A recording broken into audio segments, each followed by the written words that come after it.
Hi you two. Now 2 days ago I received a leaflet and a form. The subject was signing on to a new digital database of healthcare.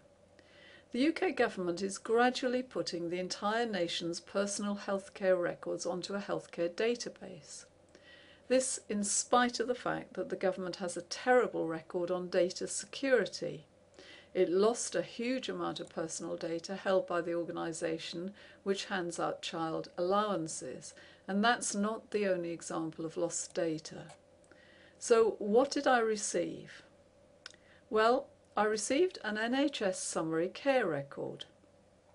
It gave me the expected blurb about how much safer it would be to treat me in an emergency if a doctor could access my personal health record online. It told me that I have two choices. I can do nothing, in which case my health records will be put onto the system automatically, or I can fill in an opt-out form stating that I do not want my records on the database. Now for the misleading bit, the weasel words. There's a large headline which tells me that I can change my mind at any time. But when you read the smaller print underneath the headline, it turns out that yes, you can change your mind if you opt out, but once you're on the database, you can't change your mind. It says, if you choose not to have a summary care record but then change your mind later, we can still make one for you. You need to let your GP practice know. If you choose after we have made your summary care record that you do not want it, you need to tell your GP practice. We will make sure that healthcare staff who try to look at your summary care record will not be able to. We will only make your record available again if whoever wants to see it asks in writing and investigation has found it necessary. So you have the right to block it, it seems, but if somebody decides they want it and they write and ask for it, then you can't block it. And then it goes on to say, you can ask to have your record deleted, but that may not be possible if the record has already been used to give you care, which you can be sure it will have done. So it turns out that the headline is completely wrong. You can't change your mind at any time once you're in. You can only change your mind if you're not in. You can change your mind and get put in. Okay, well, what about if you've got children? The heading is Children and the Summary Care Record. Children will automatically have a summary care record made for them. If you don't want your child to have a summary care record, you will need to fill in an opt-out form on behalf of your child and return it to your child's GP practice.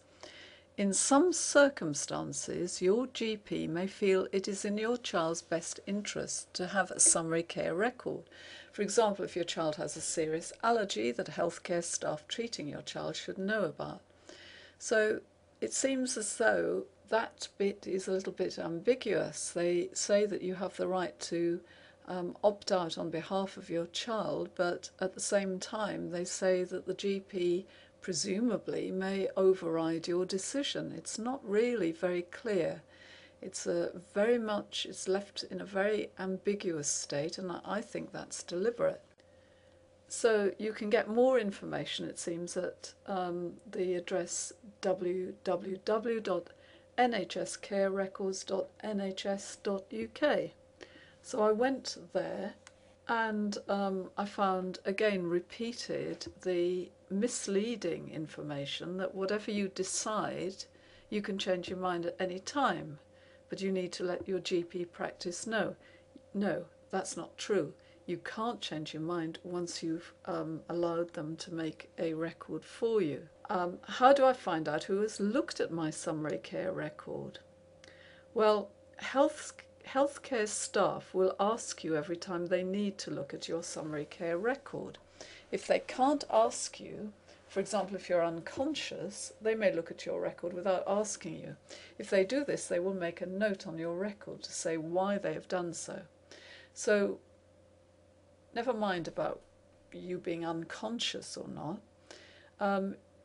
The worry is that your records can be looked at by anybody you know who happens to work in the NHS. And it seems as though they have to make a note on the record to say why they've done so. But that's reliant on them. You're also told that only the people who are caring for you will have access to your records, but I'm not sure that that's true, actually. And then comes the really dubious bit, and that is the care record guarantee. This is really the small print, and you have to go to yet another website to get that. It says, others may also need to use records about you. So it's not just the people who are caring for you, as you were told originally. Others may need to check the quality of care, protect the health of the general public, keep track of NHS spending, manage the health service, help investigate any concerns or complaints you or your family have about your healthcare, teach healthcare professionals, and the one I like even less is help with research. The law gives you the right to confidentiality under the common law duty of confidentiality, protection in the way information about you is handled under the Data Protection Act 1998, and privacy under the Human Rights Act 1998. Now, this is the bit that is really worrying. These are not absolute rights, as often an individual's rights will need to be balanced with those of others, but they do offer considerable protection. Let's have a look at the Data Protection Act for a moment. The first Data Protection Act came out in 1984, and it was subsequently amended in 1998. There are basically 8 provisions. The most important ones are that data cannot be passed on without the express permission of you, the data subject. And also, they can only hold the data for as long as it's necessary to hold it. You can't hold data which is you don't need to know, so it has to be on a need-to-know basis. For example, a school can't hold data about the incomes that parents have because they don't actually need to know it. Now, I've been noticing for some time that the Data Protection Act seems to no longer be worth the paper it's written on. I get mountains of junk mail, and I always check boxes to say that I don't want data passed on. So I believe that there's a complete free-for-all on my personal data. In reality, the Data Protection Act doesn't protect me at all. This document confirms that. But what it says is very, very interesting. It says that my individual rights will always be superseded by the rights of the majority. I quote, "These are not absolute rights.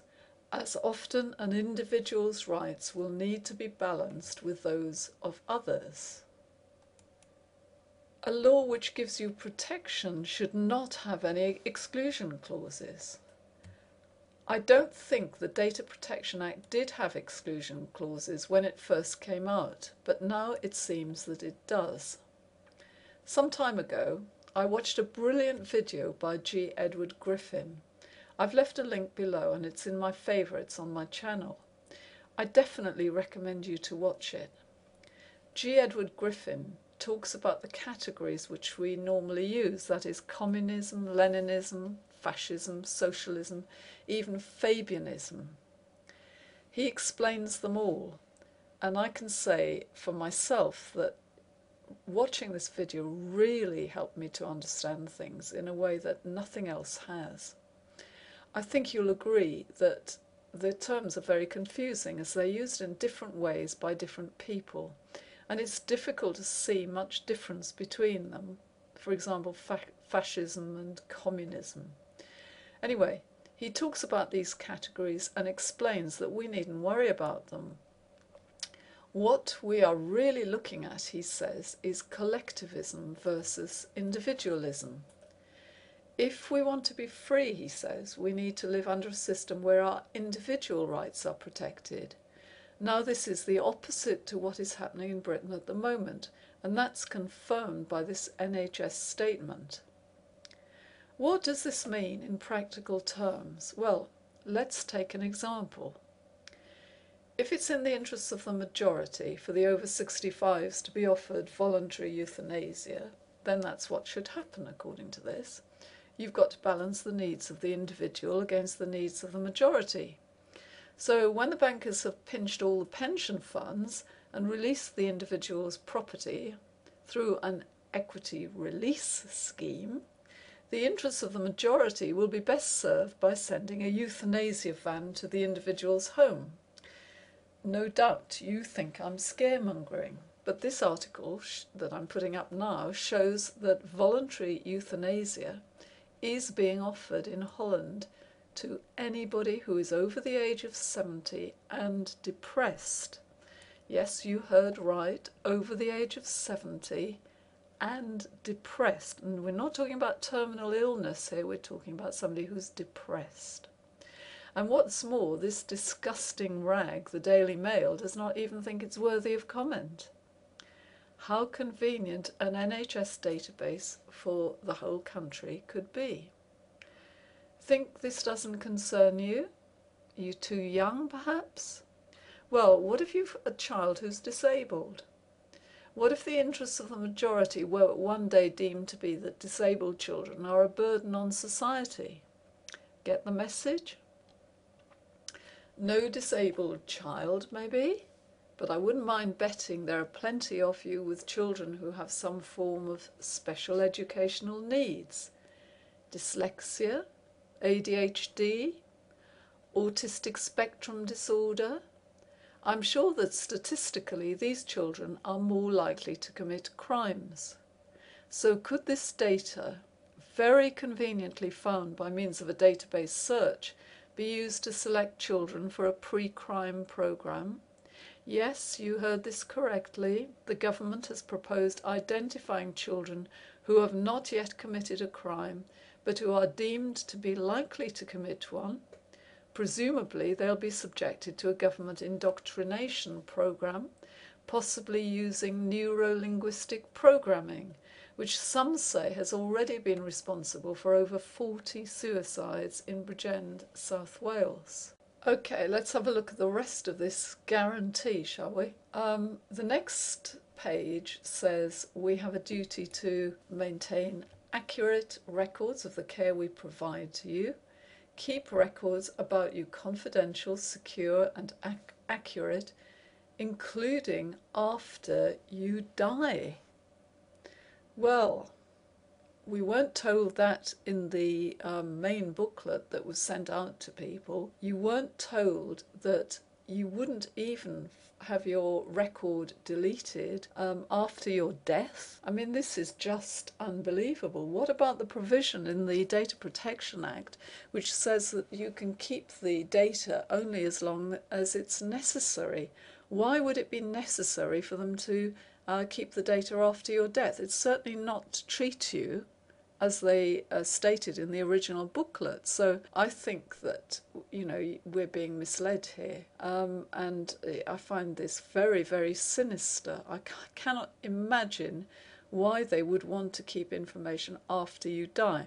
Now, I do understand that pretty well all the politicians and celebrities are going to opt out of this because they obviously don't want their data peddled around, and presumably if you're well known, the 30-year rule, the rule that historically they can look into records after 30 years would apply, and so you certainly don't want your data, if you're well known, to be on the database.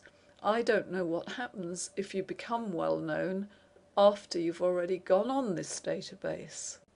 It's good practice for people in the NHS who provide your care to discuss and agree with you what they are going to record about you. Well, I don't really believe this. I can't see this happening. This never happens. I've certainly never been asked by any doctor to agree to what they're going to record about me on paper, so I can't imagine this will happen on digital records. So I think we're being misled here. It then goes on to say, we will not share health information that identifies you, particularly with other government agencies, unless we have to do this by law. In other words, we won't disclose it unless we feel like it. Because remember, the law can be made to say anything. And if you're the government, you can interpret the law in any way you want to interpret it. And the provision which I find potentially the most sinister is the one which says that they can share information about you if, quote, we have special permission because the public good is thought to be of greater importance than your confidentiality.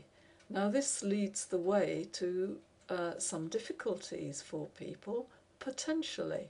For example, if the government decided that it wanted people to have mandatory flu vaccines and you didn't want to have a flu vaccine, then they could easily do a search on the database to find out which people had not taken the shot, and you might find the police arriving at your door, potentially. Then it goes on to say, if we share information without your permission, we will make sure that we keep to the Data Protection Act 1998. Well, we know that that's not worth the paper it's written on, so let's move on. And we also find this little gem here. We will take appropriate steps to make sure information about you is accurate. Now that fits with the Data Protection Act, which states that the data that is held about the data subject must be accurate. You will be given opportunities to check records about you. Nothing different there, because I think you can check your paper records as well, and point out any mistakes. And then it goes on to say, we will normally correct factual mistakes. Well, I find that absolutely incredible. We will normally correct factual mistakes. So this isn't a situation where the doctor disagrees about what's been said in the interview or something like that. This is actual factual mistakes that will only normally be corrected. In other words, won't always be corrected, and you certainly can't rely on the fact that factual mistakes will be corrected. Now, I don't very often go to the doctor, but I did go to the doctor a couple of months ago, I think it was, and it wasn't actually the doctor, to be fair, it was a nurse, and the nurse asked me about my diabetes, and I thought, well, you know, I didn't think I was fat. And I said, well, I don't have diabetes, so, you know, what's going on here? And she said, oh, I'm sorry, she said. I've just looked at your record and it says family history, no diabetes. So that's the sort of thing that can happen. I'm not being critical of the nurse concerned, because we're all human and we all make mistakes. But the idea of factual mistakes only being normally corrected, I think, horrifies me. I would imagine that on the paper records, factual mistakes at least will be corrected. It then goes on to say, if you're not happy with an opinion or comment that has been recorded, we will add your comments to the record. Well, you know, that's not very satisfactory either. Really, I thought previously it said that a doctor would ask you to agree what had been said in the interview, but now it seems that they can write whatever they like. They don't have to agree it, and your comments can be added at the end. But obviously, you know, if there's some dispute about what was said, then the doctor's word is going to carry far more weight than yours. And yet we were told earlier something totally different, which was that the doctor had to agree with you first.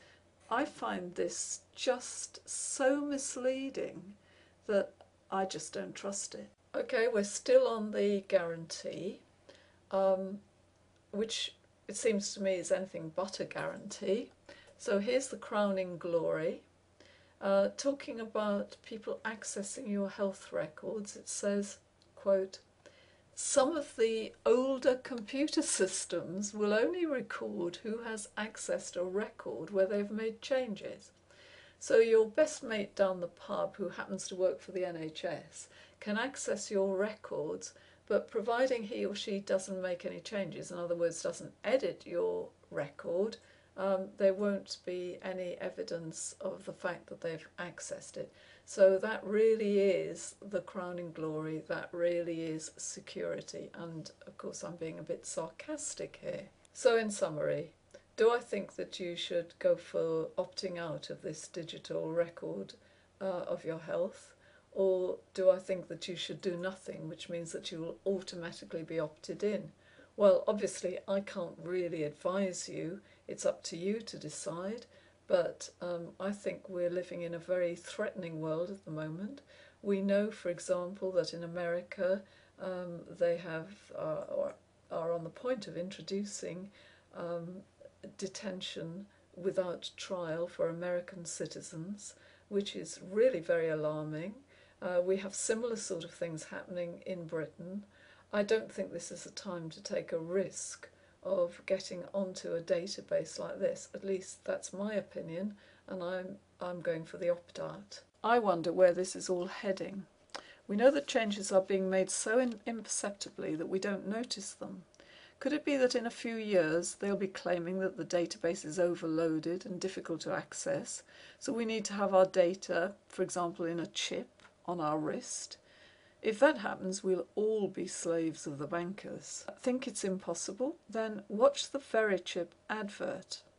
I've left a link for it below. I think you may change your mind when you've seen that. Even if this isn't stage 1 of chipping the population, even if the database is not the first thing they do before they insist on us all having chips, and even if you rarely visit your doctor, think what an insurance company could do with your data. Now for the misleading bit, the weasel words. There's a large headline which tells me that I can change my mind at any time. But when you read the smaller print underneath the headline, it turns out that yes, you can change your mind if you opt out, but once you're on the database, you can't change your mind. It says, if you choose not to have a summary care record but then change your mind later, we can still make one for you. So what did I receive? Well, I received an NHS summary care record. It gave me the expected blurb about how much safer it would be to treat me in an emergency if a doctor could access my personal health record online. It told me that I have two choices. I can do nothing, in which case my health records will be put onto the system automatically, or I can fill in an opt-out form stating that I do not want my records on the database. You need to let your GP practice know. If you choose after we have made your summary care record that you do not want it, you need to tell your GP practice.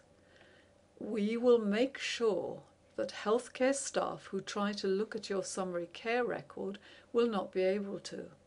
We will only make your record available again if whoever wants to see it asks in writing and investigation has found it necessary. So you have the right to block it, it seems, but if somebody decides they want it and they write and ask for it, then you can't block it. And then it goes on to say, you can ask to have your record deleted, but that may not be possible if the record has already been used to give you care, which you can be sure it will have done. So it turns out that the headline is completely wrong. You can't change your mind at any time once you're in. You can only change your mind if you're not in. Hi YouTube. Now 2 days ago I received a leaflet and a form. The subject was signing on to a new digital database of healthcare. The UK government is gradually putting the entire nation's personal healthcare records onto a healthcare database.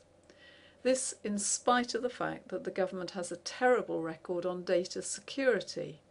It lost a huge amount of personal data held by the organisation which hands out child allowances, and that's not the only example of lost data.